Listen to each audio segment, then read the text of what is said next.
Hello there! So, Hard Rock is the worst mod. Not because it makes maps harder to pass, not because of any PP related issues, and not because of the way circle size changes affect map design, though that is pretty gross. No, my reason for disliking Hard Rock is one seemingly arbitrary change it makes: the vertical flip. In theory, these should be equally playable and representative of the music. Every pattern, angle, and spacing is the same down to the pixel, they're just flipped in different parts of the game window, which shouldn't make a difference. A map rotated by any amount, like 45 degrees, should theoretically be the same too for the same reasons. From what I've experienced though, they don't feel exactly the same as one might think. Changing where on the screen objects are and how they're oriented can have different effects on musical relation and gameplay. So let's talk about how. Musical relation is the easy one to explain. It's not common, but certain maps organize objects in certain screen regions to express elements of a song. Listen to this for example.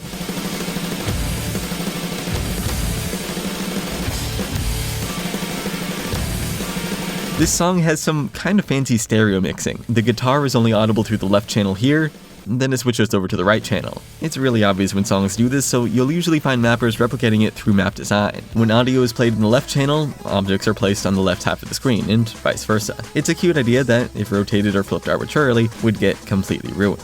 It's also worth noting that his sounds have stereo control to some degree. Not just through custom sound samples, that should be obvious, I mean through placements. Objects placed on the right side of the screen have his sounds louder in the right channel, for example. It's only really noticeable when you have objects way off screen though, so it's not exactly a vital thing to remember. While Hard Rock doesn't affect screen region usage like that, it does affect another common technique, showing intensity of a song through object locations. This is fairly straightforward. When a song is more intense, you'll find mappers spreading their placements out all across the screen. When a song is extremely calm and a mapper wants to show contrast, they'll often locate objects near the bottom. These are symbols that players naturally interpret. Everyone knows that soft things are small, so having them compact down here feels like that, while loud things are big, standing above everything else, taking up a lot of room. This is also one of the reasons why spacing emphasis, works. Usually, maps don't even consider this type of thinking, but when they do, they're clear about it. And so, flipping these kinds of maps with Hard Rock can give the wrong impression. And in the same vein, pitch-based object placements can be skewed by vertical flipping as well. In this map, for example, essentially every object's height is decided based on the relative pitches of each note. This mentality mimics sheet music and is common knowledge enough to be understood by players and mappers. In ideal circumstances, at least. So, as you'd guess, flipping this upside down goes against intuition and makes for a map full of misrepresentative object placements. Those three circumstances are the biggest reasons why musical relation changes between each of these maps. Easy part done. How gameplay is different between these maps is harder to nail down though. Sure, automatic stacks are different, that's the most obvious change between flips probably, but it's also the least interesting to talk about. What I find more engaging are the below minor movement mechanics that are again, hard to nail down. Everyone has their own opinions regarding what plays well and how much playability even matters, so it's challenging to even talk about it in a video like this where people are expecting concrete answers. I should warn you early on here, not everything in map creation is backed by scientific studies and a master's thesis. A lot of choices are rather impacted by each individual's experiences and subjective learning of the mapping process, especially those involving literal feelings like movement. So I can't provide reasons as objective as those musical relation ones, but I can explain some ideas that control how I think about movement while mapping that show how each of these maps can feel ever so slightly different. Everyone's familiar with cursor dancing, right? Usually players move as efficiently as possible, but when they're playing casually or just having fun, they do all these unnecessary smooth circular motions. These motions aren't entirely random though, they're what players find comfortable and because of that, they're often implemented by mappers.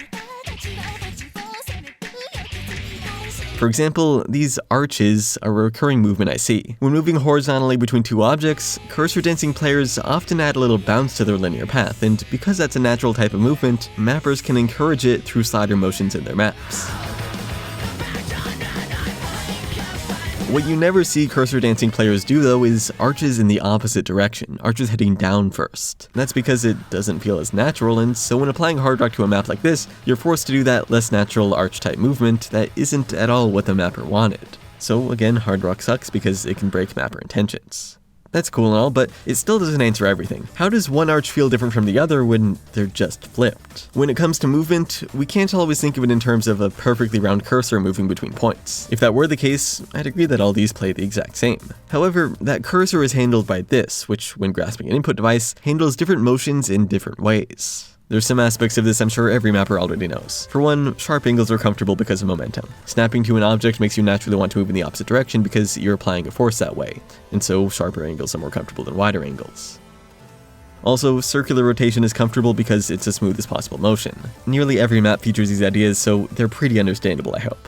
Hands might affect movement in more ways than that though, ways that are admittedly minor but influence my mapping choices nonetheless. So let's start simple. Every player's default position is the center of the playfield, and likewise, a player positions their hand so that it's facing forward and at the midpoint for the reach of motion. Reasoning for this should be obvious. Players want to be able to click objects anywhere, and it has some fairly obvious effects. Patterns near the center of the screen are easier to hit than ones at the farthest corners. This may be why I see so many new mappers handle screen region usage poorly. They kind of place all objects in a small ring near the center of the playfield because I guess they aren't thinking about spreading placements out. They just do whatever they think feels right, and that's what's near their hand. This is also probably why some PP farm maps avoid the edges of the screen. Less risk of missing at no cost to measured difficulty. Personally, I think spreading objects apart properly is an underappreciated skill. Even competent mappers sometimes place all their objects in the same screen region for like 10 consecutive seconds, showing that they might not even have it in mind. Ever since I was a new mapper, placing all my objects in the center of the screen and someone told me to stop though, I've been attentive to it. Usually I don't think too hard and just try to avoid a map being too crowded or repetitive with placements. Like this one here. Each blue combo is a small phrase occupying its own portion of the screen. The first takes the bottom half, second takes the top, and you can already see that things are as spread out as possible. Third combo then takes the left side of the screen, and fourth combo takes the right.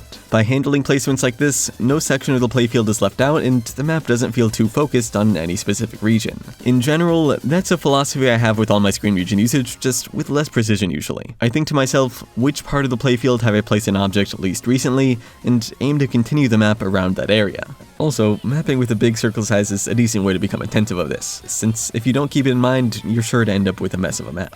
Long tangent aside, we were talking about the default hand position and how certain placements are easier to reach than others because of it. While it is the most important thing probably, when mapping I also consider what parts of a hand are used for specific motions, and how they can impact the ease of gameplay. Like, I've personally always found cardinal direction movement easier to aim than diagonal movements. Part of this is likely because they're easier to mentally process, but also because they utilize less complex hand movements. Moving up and down involves only relaxing and contracting my finger muscles, yeah sure we'll go with that, and moving left and right involves pivoting my wrist. Diagonal movements on the other hand are a combination of vertical and horizontal movements, which means having to factor in more with your hand and ultimately not being as precise. I think this is one of the reasons why I might feel a difference when playing maps rotated by like 45 degrees. If a map has a lot of cardinal direction movements, as many of them are designed to, they end up feeling slightly different.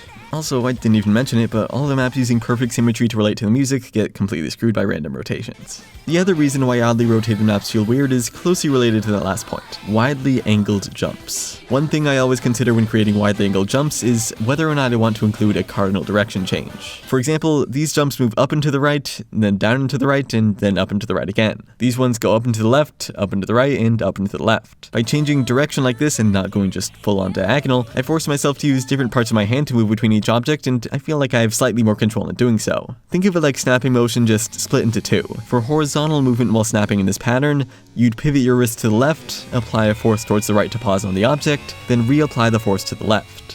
When rotated and having a slight direction change though, you'd pivot your wrist to the right, apply a force towards the left to pause on the object, then continue applying that force to the left to hit the next object. Like standard snapping, I feel it's more natural to follow through with movements than pause and readjust momentum in a different direction. Just much less noticeable because you still have the up and down movement to take into account. That's still doing the uncomfortable momentum stuff. And again, if a mapper takes this into consideration, rotating their map could feel different from what was intended. All those reasons are why I personally feel there's a gameplay difference between these maps, even though they're only flipped and rotated versions of the same thing. So maybe I'm crazy here, making a mountain out of a molehill, but these are some of the things I think about when placing objects. Perhaps the differences are negligible and irrelevant depending on the person, and I'm overthinking it. No, I'm definitely overthinking it. But this stuff is too ingrained in me to ignore at this point. And moreover, the reason I'm talking about this, I'm sure other mappers have similar silly theory crafting behind their mapping too. Everyone shapes their maps around tiny things that build up to become their specific approach towards mapping, and at some point they try to find meaning behind their arbitrary habits, even if there isn't any proper meaning to be found. Movement is usually where this comes up because I know everyone has their own strong viewpoints on this, so I'd be curious to know how other people justify those viewpoints to themselves and whether or not they're as petty as the things I'm considering. Anyway, that should cover what I find important about screen region usage and, way more importantly, why hard work sucks. It really does. Thanks for watching, and I'll see you next week.